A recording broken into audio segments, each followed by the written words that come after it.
الحمد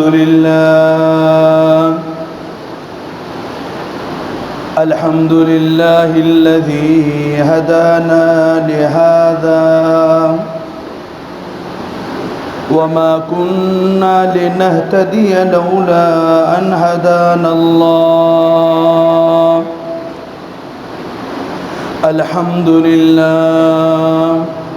الحمد لله الذي له ما في السماوات وما في الأرض وله الحمد في الآخرة وهو الحكيم الخبير.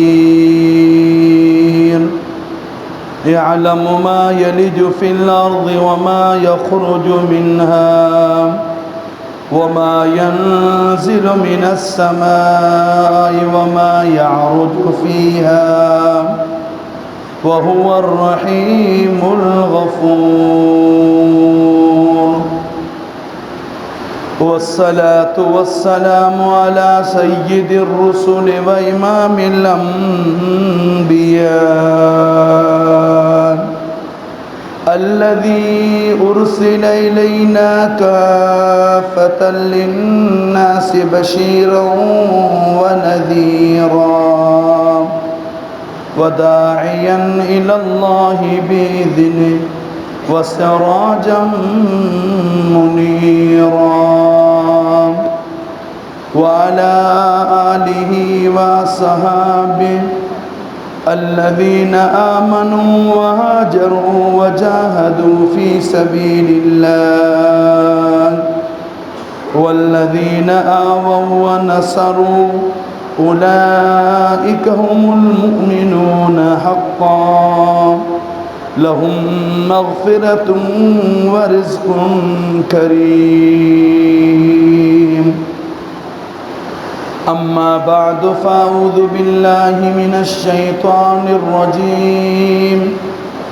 بسم الله الرحمن الرحيم.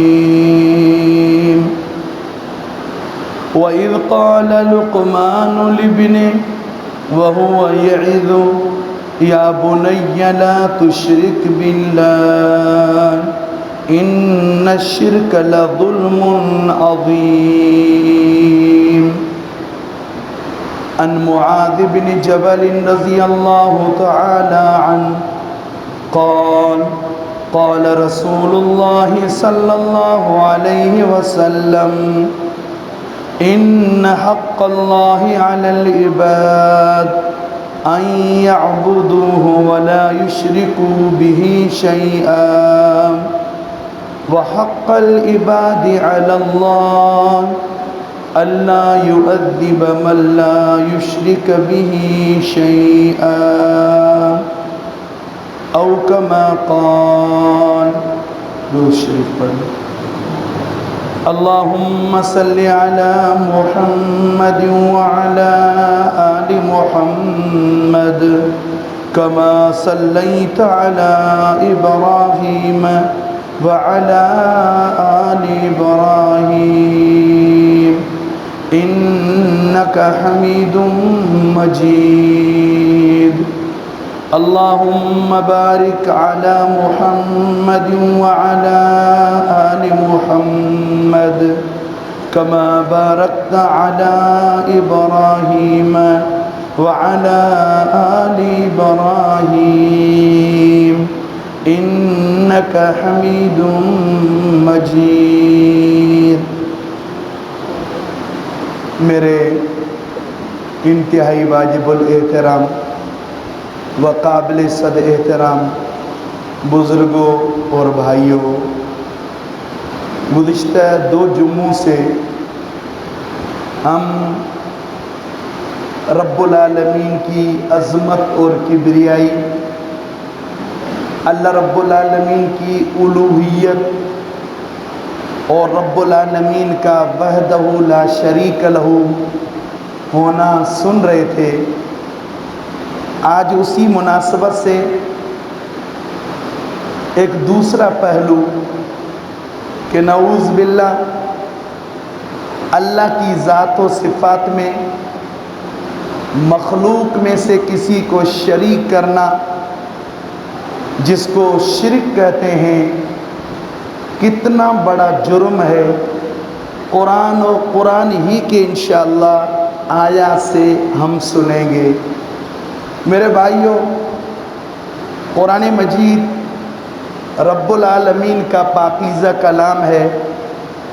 پیغمبر مدنی صلی اللہ علیہ وسلم جو اخیر وقت میں اس امت کو عظیم وصیتیں فرما رہے تھے، ان وصیتوں میں ایک وصیت یہ بھی تھی کہ ترکت فیکم امرین، دو چیزیں چھوڑ کے جا رہا ہوں، لن تضلوا ما تمسکتم بہما، اگر تم مضبوطی سے انہیں تھامو گے، یعنی جب بھی کوئی مسئلہ پیش آئے آپ قرآن کی طرف آئیں، محمد الرسول اللہ صلی اللہ علیہ وسلم کی احادیث کی طرف آئیں، انشاءاللہ آپ کو مشعل راہ، آپ کو رہبری ملے گی۔ میرے بھائیوں، تو آج ہم قرآن مجید کے حوالے سے قرآن مجید کی آیات کی روشنی میں شرک سنیں گے کہ کتنا بڑا جرم ہے۔ شرک کی تعریف میں نے عرض کر دی، یہ یقین رکھنا ہے کہ میرے رب قل هو اللہ احد، وہ اپنی ذات میں یکتا ہے، اللہ الصمد، اور وہ صفات میں بے نیاز ہے، یعنی پوری مخلوق اس سے مانگتی ہے اور وہ کسی سے نہیں مانگتا، یعنی پوری مخلوق اس کی محتاج ہے اور وہ کسی کا محتاج نہیں۔ سورہ انعام کی ابتدا ہم پڑھیں، الحمدللہ الذی خلق السماوات والارض وجعل الظلمات والنور، وہ عظیم ذات جس کے لیے تعریفیں اور تعریفوں کے مستحق بھی وہی ذات، خلق السماوات والارض، جس نے آسمانوں کو پیدا فرمایا، زمینوں کو پیدا فرمایا، وجعل الظلمات والنور، اندھیرے اور اجالے کو بنایا، ثم الذین کفروا بربہم یعدلون، لیکن نعوذ باللہ کچھ ناسمجھ لوگ مخلوق میں سے کسی کو رب العالمین کا شریک بنا رہے ہیں، اس کو شرک کہتے ہیں۔ اب شرک کو سمجھنا ہے کتنا بڑا خطرناک جرم ہے۔ 21واں پارہ سورہ لقمان، الحمدللہ ہر زبان میں ترجمے آ چکے ہیں، آپ خود جا کر ترجمہ دیکھنا۔ میرے بھائیوں، شرک کتنا موذی مرض ہے، شرک کتنا بڑا جرم ہے کہ لقمان حکیم نے اپنے بیٹے کو جو نصیحتیں کی، جو وصیحتیں کی، ان میں سے نمبر 1 یہ تھی، اذ قال لقمان لابنہ وہو یعظ یا بنی لا تشرک باللہ ان الشرک لظلم عظیم، فرماتے ہیں بیٹے اللہ کی ذات میں، اللہ کی ذات کے ساتھ رب العالمین کی صفات میں کسی کو شریک نہ کرنا، ان الشرک لظلم عظیم، شرک بہت بڑا جرم ہے۔ ایک اور جگہ سورہ تحریم 28واں پارہ، اینڈ بالکل جہاں سے 29واں پارہ شروع ہو رہا ہے اس سے پہلے والے پیج پر آپ چلے جائیں، رب العالمین نے 2 عورتوں کا تذکرہ فرمایا، بلکہ مثال دے کر ہمیں سمجھایا، ضرب اللہ مثلا للذین کفروا امرأۃ نوح وامرأۃ لوط كانتا تحت عبدین من عبادنا صالحین فخانتاہما فلم یغنیا عنہما من اللہ شیئا۔ غور سے سنیں، سورہ تحریم 2 رکوع، میں نے کہا آخری پیج پر رب العالمین نے 2 عورتوں کا ذکر کیا، وہ عورتیں بھی کوئی معمولی نہیں، ایک عورت امرأۃ نوح علیہ السلام کی بیوی، وامرأۃ لوط، دوسری عورت لوط علیہ السلام کی بیوی۔ میرے بھائیوں، نوح علیہ السلام کا کتنا بڑا مقام ہے، نوح علیہ السلام کا کتنا بڑا شان ہے، پھر لوط علیہ السلام وقت کے دونوں پیغمبر ہیں، فرماتے ہیں کانتا تحت عبدین من عبادنا صالحین۔ رب العالمین نے مجھے اور آپ کو مسئلہ سمجھانے کے لیے، شرک کا جرم ہونا ہمیں سمجھانے کے لیے فرما رہے ہیں، وہ دونوں عورتیں اللہ نے کیسی نسبت دی کہ ایک نوح علیہ السلام کے گھر میں ہے، ایک لوط علیہ السلام کے گھر میں ہے۔ کیسی نسبت دی، ایک نوح علیہ السلام کی اہلیہ ہے، ایک لوط علیہ السلام کی اہلیہ ہے۔ یعنی ہم بھی ذہن میں رکھیں، اللہ نے ہمیں امام الانبیاء، سرور کونین، ساقی کوثر، شافی محشر، بدر الدجا، خیر الورا، محمد مصطفیٰ، احمد مجتبیٰ، سب کہہ دے صلی اللہ علیہ وسلم کا امتی بنایا ہے۔ یہ ایک نسبت ہے۔ اب غور سے سننا، فرماتے ہیں اتنی بڑی نسبتیں لیکن فخانتاہما، جب ان کی زندگی میں توحید نہیں ہے، ان کی زندگی میں ایمان نہیں ہے، ان کی زندگی میں شرک ہے، رب العالمین فرما رہے ہیں فَلَمْ يُغْنِيَا عَنْهُمَا مِنَ اللَّهِ شَيْئًا، وہ وقت کے پیغمبر انہیں عذاب الہی سے نہیں بچا سکے۔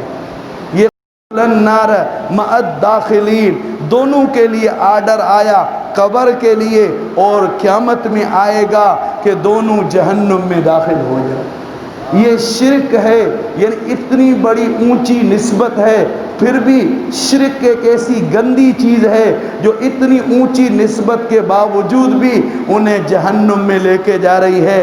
یہ سبق مل رہا ہے کہ شرک کتنا خطرناک جرم ہے میرے بھائیوں، اور اس کے مقابلے میں ایمان، سبحان اللہ، ایمان نسبت دیکھو، پھر ایمان کی طاقت دیکھو۔ وَضَرَبَ اللَّهُ مَثَلًا لِلَّذِينَ آمَنُوا امْرَأَتَ فِرْعَوْنَ، آمَنُوا امْرَأَتَ فِرْعَوْنَ، فرعون جو اللہ کا دشمن، انا ربکم الاعلیٰ کا نعرہ لگانے والا، اس کی اہلیہ آسیہ نام ہے، اس کی اہلیہ آسیہ نام ہے، اور اس آسیہ کو ایک عورت اور 2 بچیوں کی قربانی کی برکت سے اللہ نے ایمان سے نوازا، توحید کی دولت سے مالا مال فرمایا۔ اس نے فرعون کے سامنے اعلان کر دیا، چونکہ فرعون تو یہ کہتا تھا ما علمت لکم من الہ غیری، نعوذ باللہ، ما علمت لکم من الہ غیری، میرے علاوہ کوئی اور خدا نہیں، نعوذ باللہ۔ آسیہ ان کی بیوی نے کہا نہیں، ربکم و رب آبائکم الاولین، رب السماوات والارض وما بینہما، رب المشرق والمغرب، فرماتے ہیں رب تو وہ ہے جس نے آسمان و زمینوں کو بنایا اور اس کا آرڈر زمین و آسمانوں پر چلتا ہے، رب وہ ہے جو مشرق و مغرب کا رب ہے، رب وہ ہے، رب وہ ہے جو تمہارا بھی رب ہے، آبا و اجداد کا رب ہے، رب ہے۔ جب آسیہ نے ایمان کی اور توحید کی بات فرعون کے سامنے کی، حالات آئے، آسیہ کو شاہی محل سے نکلنا پڑا، آسیہ کو تپتی ہوئی ریت پہ لٹا کے سینے پہ پتھر رکھ کے اس کی توحید کا امتحان لیا گیا، لیکن آسیہ کو یقین تھا یہ عارضی ہے، کامیابی رب العالمین کی توحید کے اندر ہے۔ میرے بھائیوں، آسیہ میں نے عرض کیا امرأت فرعون، قرآن میں بتلایا جا رہا ہے فرعون کی اہلیہ ہے، وہاں شرک سے وہ کتنی بڑی نسبت رکھنے والی، یہاں دیکھو نسبت کیسی ہے، فرعون کی بیوی ہے لیکن توحید ہے، تو فرماتے ہیں آسیہ جب بارگاہ الہی میں دعا کرتی ہے رب ابن لی عندک بیتا فی الجنہ، مولا مجھے دنیا کی ان تکالیف سے کوئی پرواہ نہیں ہے، اللہ کے لیے تکلیف برداشت کرنا میرے لیے سعادت ہے، لیکن مولا جنت میں میرے لیے محل بنا دینا۔ میرے بھائیوں، میرے رب کا کرم دیکھو، میرے رب کی سخا دیکھو، میرے رب کی جود و سخا دیکھو، کتنا بڑا فضل و کرم تو دیکھو۔ فرماتے ہیں کہ بھئی آسیہ کے لیے جنت میں محل بناؤ، پردے ہٹاؤ تاکہ آسیہ اپنے محل کی زیارت کرے۔ یہ ایمان ہے، یہ توحید ہے، یہ ایمان ہے، یہ توحید ہے۔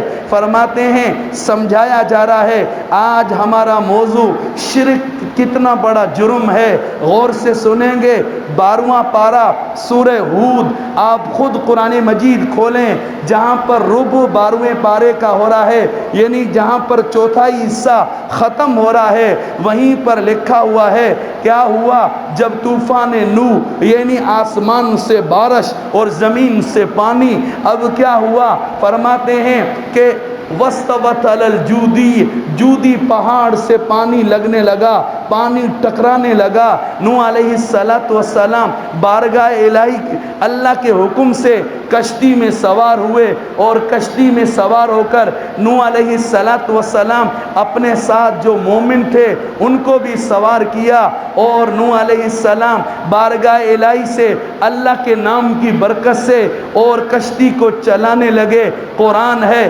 ارکبوا فیہا بسم اللہ مجریہا ومرساہا ان ربی لغفور الرحیم۔ آگے قرآن وہی تجری بہم فی موج کالجبال، ایسی موجیں تھی کہ پہاڑوں کے مانند تھی، اور نوح علیہ السلام کا بیٹا کنعان، عرض کر رہا ہوں کہ توحید کتنی بڑی چیز ہے اور شرک کتنا بڑا جرم ہے۔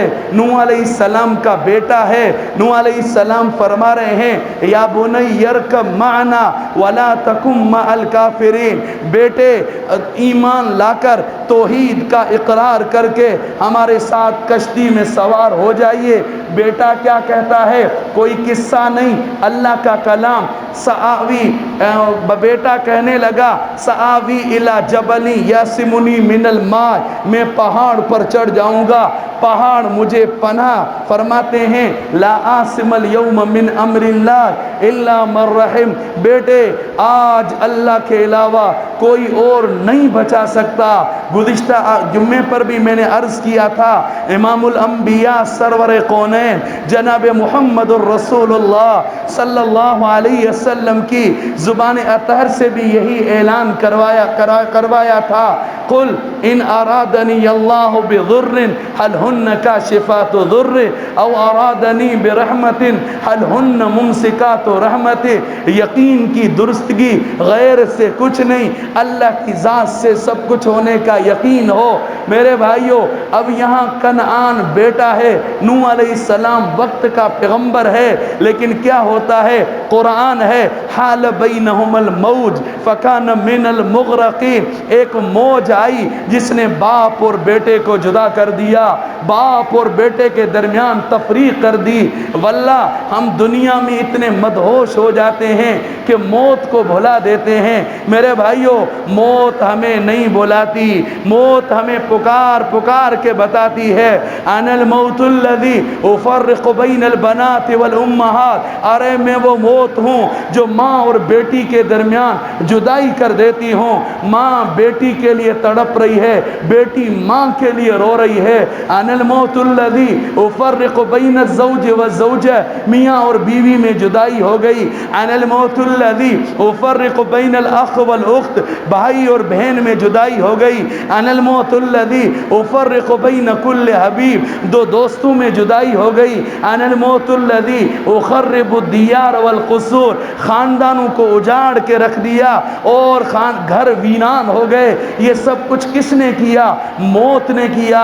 انا الموت الذی معمر القبور، قبرستانوں کو آباد کرنے والی موت ہے۔ مجھے اور آپ کو سمجھایا جا رہا ہے نہیں بچ سکتے موت سے۔ ولو فرمایا اینما تکونوا اینما تکونوا یدرککم الموت ولو کنتم فی بروج مشیدہ، مضبوط قلعوں میں چلے جاؤ پھر بھی موت سے نہیں بچ سکتے۔ پہلے کتنے آئے کم ترکو من جنات وعیون وزروع ومقام کریم ونعمت کانوا فیہا فاکہین، فرماتے ہیں کتنے آئے چلے گئے، باغات اور محلات اور بڑے بڑے کاروبار سب کچھ چھوڑ کر آگے چلے گئے۔ میری منزل آگے ہے، دنیا میں میں مسافر ہوں، ہر وقت موت کو سامنے رکھوں، قبر کو سامنے رکھوں۔ فرماتے ہیں قبر بھی پکارتی ہے انا بیت الوحدہ، میں تنہائی کا گھر ہوں، انا بیت الدودہ، میں کیڑے اور مکوڑے کوڑے کا گھر ہوں، انا بیت التراب، میں مٹی کا گھر ہوں۔ موت نے کیسی جدائی کی ہے، جو باپ بیٹے کے لیے تڑپتا تھا، جو ماں بیٹے کے لیے تڑپتی تھی، جو بیٹا باپ کی خدمت کرتے نہیں تھکتا تھا، موت کے بعد کیا ہو گیا؟ اس کے پیارے کو یہ فکر ہے جلدی جنازہ ہو، جلدی قبر کے حوالے کیا جائے۔ میرے بھائیوں، کوئی سوال کرنے والا سوال کرے، اس کو کہاں لے کے جا رہے ہو؟ ارے تنہائی میں دفن کر رہے ہو، ارے وہاں روشنی کا انتظام ہے، ہوا کا انتظام ہے، کیسے کر رہے ہو، کیا کر رہے ہو، مٹی ڈال رہے ہو، یہ سب بتایا جا رہا ہے۔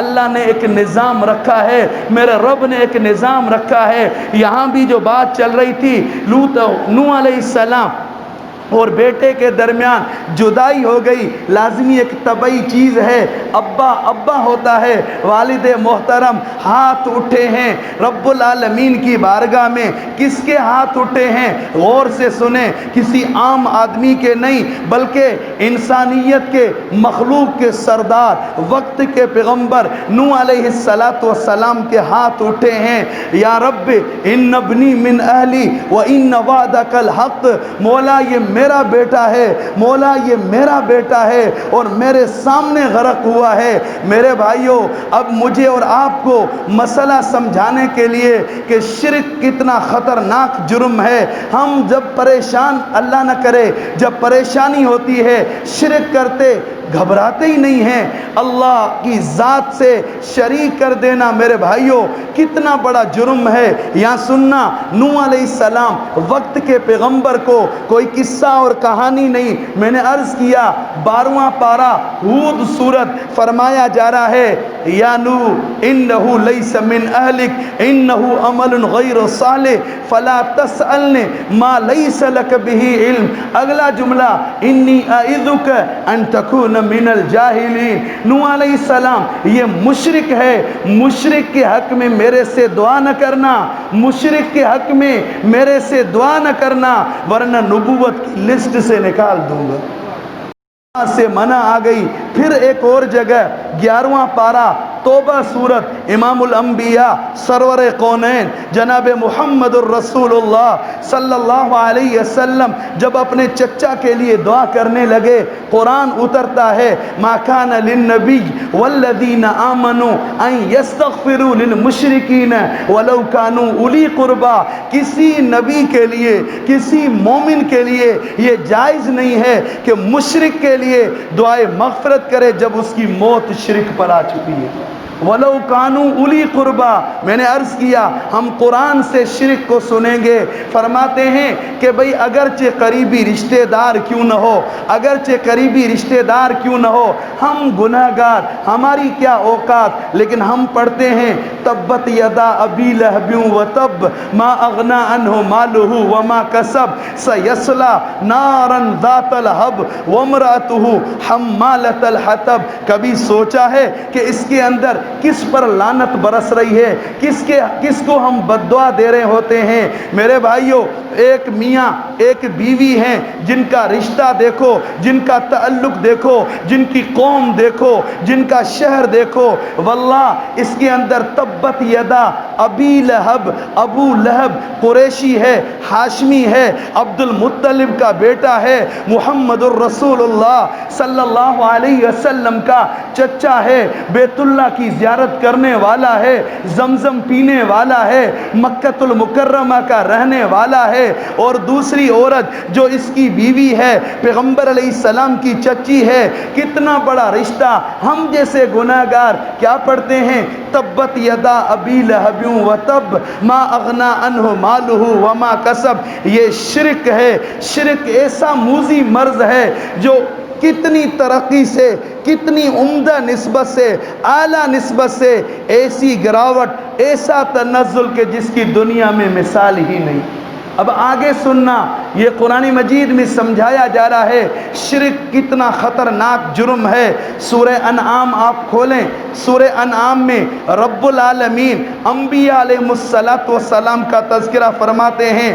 انبیاء علیہ السلام میں نام لے کر میرے رب فرماتے ہیں تلک حجتنا، غور سے سنتے رہیں گے، تلک حجتنا آتیناہا ابراہیم علی قومہ نرفع درجات من نشاء ان ربک حکیم علیم ووہبنا لہ اسحاق ویعقوب کلا ہدینا ونوحا ہدینا من قبل ومن ذریتہ داود وسلیمان وایوب ویوسف وموسیٰ وہارون کذالک نجزی المحسنین وزکریا ویحییٰ وعیسیٰ والیاس کل من الصالحین واسماعیل والیسع ویونس ولوطا وکلا فضلنا علی العالمین۔ 18 انبیاء علیہ السلام کے نام لے کر میرے رب، انبیاء ہیں، ہدایت کے چراغ ہیں، انبیاء ہیں، گناہوں سے معصوم ہیں، لیکن مجھے اور آپ کو سمجھانے کے لیے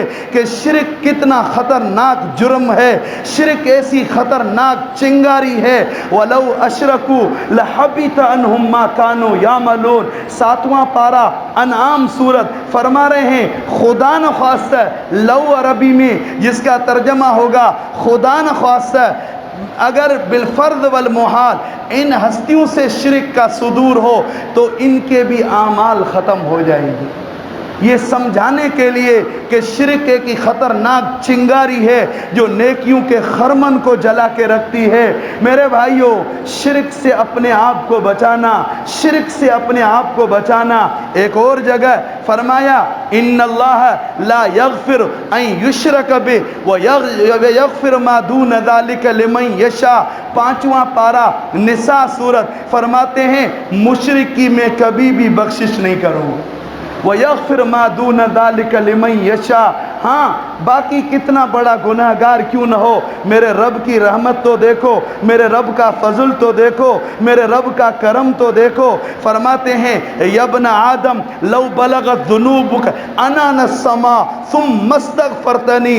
سبحان اللہ، ارے ابن آدم تو اتنے گناہ کر کہ دن و رات ایک کر دے، جوانی اور بڑھاپا کوئی پرواہ نہیں کر رہا، گناہ پہ گناہ، گناہ پہ گناہ، پہاڑ کھڑے کر دیے، اب ان پہاڑ کی بلندی آسمان سے ٹکرانے لگی، آسمان سے لو بلغت ذنوبک عنان السماء۔ فرماتے ہیں تو نے اتنے پہاڑ کھڑے کر دیے کہ آسمان سے ٹکرا رہے ہیں۔ فرماتے ہیں ثم استغفرتنی، پھر بھی آ کر مجھ سے معافی مانگ، میں معاف کر دوں گا، میں معاف کر دوں گا۔ لیکن شرک کے لیے دیکھو کس طرح سمجھایا جا رہا ہے۔ میرے بھائیوں، پھر ہم قرآن، میں نے عرض کیا قرآن مجید کو ہی پڑھیں، وہاں سے ہمیں مسئلے سمجھ میں آئیں گے۔ کس کے در پہ جا رہے ہیں؟ میرے رب کے در کو چھوڑ کر، جبکہ گزشتہ جمعے پر میں نے بتایا انبیاء علیہ السلام نے کس سے مانگا؟ میرے رب سے مانگا۔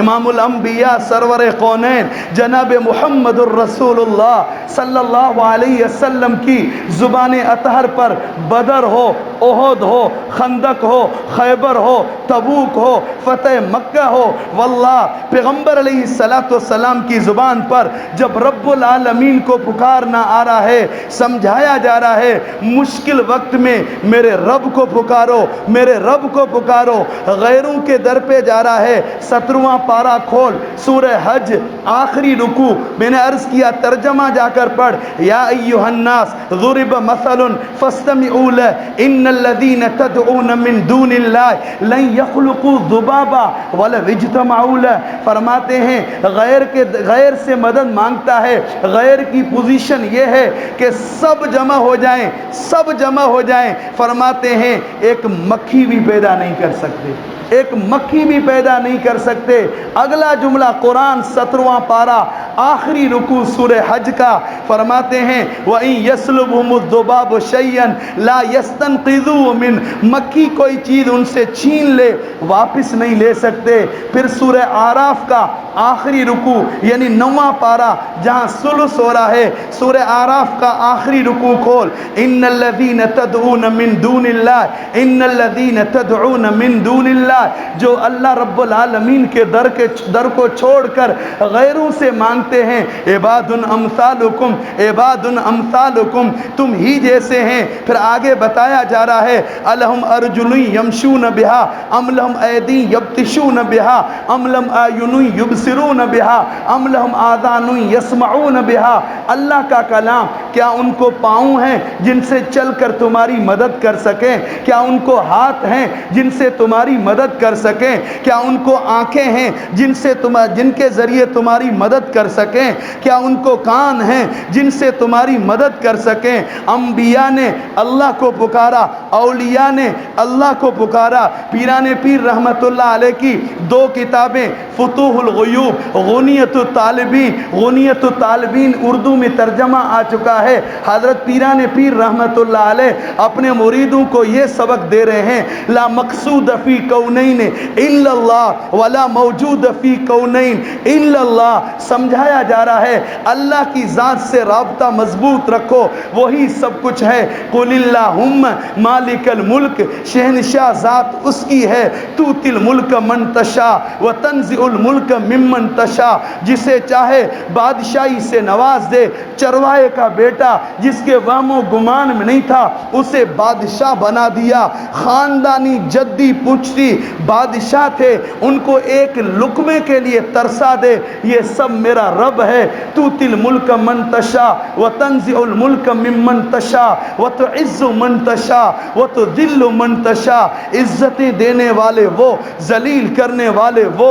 جس کو عزت دینے پر آئے رب کعبہ کی قسم پورا غیر جمع ہو کر اسے ذلیل نہیں کر سکتا، اور جسے ذلیل کرنے پر آئے اسے کوئی عزت نہیں دے سکتا۔ وہی رب ہے۔ للہ ملک السماوات والارض، کتنے پیارے بول ہیں رب کی تعریف قرآن مجید میں۔ للہ ملک السماوات والارض، بادشاہی اسی ذات کی ہے، کل بھی تھی، آج بھی ہے، مستقبل میں بھی ہوگی۔ کل من علیہا فان ویبقى وجہ ربک ذو الجلال والاکرام، باقی ذات رہنے والی میرے رب کی ہے۔ قیامت کا دن ہوگا، اعلان ہوگا لمن الملک اليوم لمن الملک اليوم لمن الملک اليوم، بتاؤ کس کی بادشاہی ہے؟ للہ الواحد القہار، اکیلے اللہ کی بادشاہی ہے۔ للہ ملک السماوات والارض یخلق ما یشاء، اس کی مرضی ہے جو پیدا کرنا چاہے۔ یہب لمن یشاء عناتا، اس کی مرضی ہے جسے بیٹیاں دے، اور جس کو میرا رب بیٹیاں دے اس کو کوئی بیٹا نہیں دے سکتا۔ یہب لمن یشاء الذکور، قرآن ہے جو 25واں پارہ سورہ شورى، فرماتے ہیں جس کو میرا رب بیٹے دینا چاہے اس کو کوئی بیٹی نہیں دے سکتا۔ وَيَجْعَلُ مَن يَشَاءُ عَقِيمًا، جسے بے اولاد بنائے اسے کوئی اولاد نہیں دے سکتا۔ یہ ذہن رکھنا ہے۔ آج شرک کا جرم ہمیں سمجھ میں آ گیا۔ ایک اور جگہ سورہ مائدہ فرما رہے ہیں انہو من یشرک باللہ فقد حرم اللہ علیہ الجنہ وماواہ النار وما للظالمین من انصار۔ واللہ کسی مفتی کی فتویٰ نہیں ہے، میرے رب کا کلام ہے، اور پھر محمد الرسول اللہ صلی اللہ علیہ وسلم کی زبان اطہر سے ہے۔ میرے بھائیوں، میرے رب فرما رہے ہیں انہو من یشرک باللہ، بھئی رزق کا انتظام میں کروں، خالق میں، مالک میں، آنکھوں میں دیکھنا میں نے، علم نجعل لہ عینین ولسانا وشفتین وہدیناہ النجدین، میرے رب نے دیکھنے کے لیے آنکھیں دی، سننے کے لیے کان دیے، بولنے کے لیے زبان دی۔ وہ اللہ واللہ اخرجکم من بطون امہاتکم لا تعلمون شیئا وجعل لکم السمع والابصار والافئدہ فبأی آلاء ربکما تکذبان۔ میرے رب کی کون سی نعمتوں کو جھٹلائیں گے؟ دینے والے وہ، نوازنے والے وہ، اسی رب کے ساتھ شرک کیا جائے۔ فرماتے ہیں انہو من یشرک باللہ فقد حرم اللہ علیہ الجنہ۔ اللہ رب العالمین فرماتے ہیں میرا کھا کر، میرا پی کر، میری زمین پہ رہ کر میرے ساتھ شرک کرے اس پر میں جنت حرام کر دیتا ہوں۔ دوسرا جملہ وَمَاوَاهُ النَّارُ، اس کا ٹھکانہ جہنم ہے۔ وَمَا لِلظَّالِمِينَ مِنْ أَنصَارٍ، انبیاء، صحابہ، تابعین، ائمہ حضرات، اولیاء اعظام، علماء، حفاظ، شہداء، حجاج سفارش کریں گے، لیکن مشرک کے حق میں ان کی سفارش قبول نہیں ہوگی۔ اللہ تعالیٰ دعا کریں شرک جیسے موذی مرض سے ہماری حفاظت فرمائے۔